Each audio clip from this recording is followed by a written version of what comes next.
किसी को बताना मत, तो वो फिर जरूर बताते हैं। तो वो जो बात है, क्योंकि कम्युनिकेशन के 3 सबसे फास्टेस्ट वेग होते हैं। पहला होता है टेलीफोन, दूसरा होता है टेलीविज़न और तीसरा होता है टेलवुमेन। यानी माताएं बहनों के हृदय में भी कोई बात बचती नहीं है, क्योंकि माताएं बहनों को युधिष्ठिर जी का श्राप मिला है कि इनके पेट में कभी कोई बात बचेगी नहीं। क्योंकि जब कौरवों और पांडवों का जब युद्ध हुआ था, सभी पांडवों ने कौरवों को मार दिया था, पांडवों की विजय हुई थी। तो उस समय गंगा के तट पर युधिष्ठिर जी बैठ करके तर्पण कर रहे थे, यानी अपने पितरों के नाम से पिंडदान आदि कर रहे थे, श्राद्ध कर रहे थे।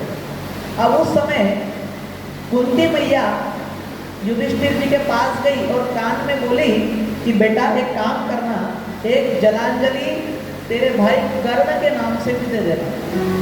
जो सुना कि कर्ण के नाम से दे देना, युधिष्ठिर ने विचार किया कि कर्ण तो कौरवों की सेना में थे, तो वो हमारे भाई कैसे लगे। कुंती मैया ने कहा कि बेटा जब मैं छोटी थी मैंने भगवान सूर्य से प्रार्थना की थी, तो कहते हैं सूर्य का दर्शन कभी खाली नहीं जाता।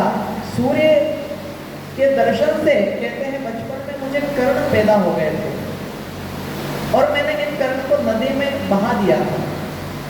जो सुना तो युधिष्ठिर रोने लगे, विचार करने लगे कि मैया आप ये बात हमको अगर पहले बता दी थी तो हमारे भाई कर्ण का वध हमारे हाथों नहीं होता,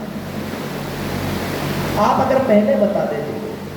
तो यहाँ कहते हैं युधिष्ठिर जी ने श्राप दे दिया कि माताओं के अंदर कोई सी भी बात बचेगी नहीं, वो बता ही देंगी।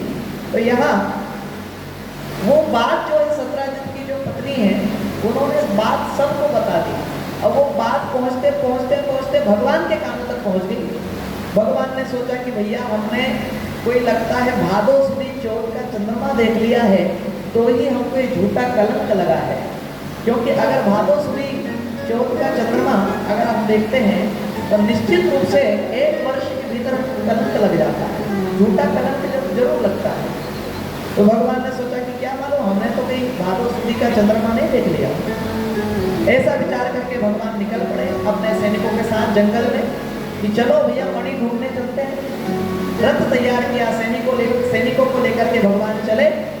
जंगल में जब पहुंचे तो क्या देखा कि ये प्रसेन जो है ये मरे पड़े हैं, इनके पैरों के निशान वहां दिखे। और आगे गए तो शेर को देखा, अब वो शेर भी मरा पड़ा है लेकिन उसके पास भी मणि नहीं है। और आगे जब गए तो कहते हैं वहां एक बड़ी सी गुफा दिखी।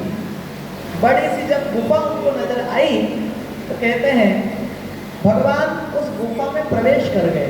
और वो जो गुफा थी जामवंत जी की गुफा थी। जो जामवंत जी की गुफा में पहुंचे तो कहते हैं जामवती जी के हाथ में वो मणि थी, वो खेल रही थी उस मणि से। जो भगवान को देखा